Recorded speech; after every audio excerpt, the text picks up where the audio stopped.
mbokk yi topp saabal tomb net fi taataane seeni xibaar ci làkku wolof te ñu topp itam ci Sa Touba TV njiitu réew mi Macky Sall dina amal tey ci gaaw bi ca njënn la am ndaje ngir waxtaane njëgu dundu bu kawe bi ginnaaw diisoo yu ñu amaloon weer wi nu génn njiitu réew mi Macky Sall dina jiite tey ci gaaw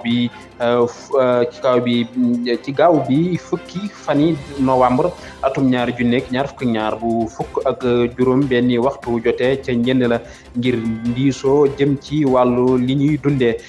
ca ndaje moomu war nañu fa gaaral wàññi njëg yi ci yenn ci li ëpp ci li askan wi di jëfandikoo loolu tax na jëwriñu yor wàllu yaxantu gi di Abdou Karim Fofana di woo mbooleem ñi yëngu ci wàllu wi ngir waxtaan yi mën a jàppandi saabal tomb net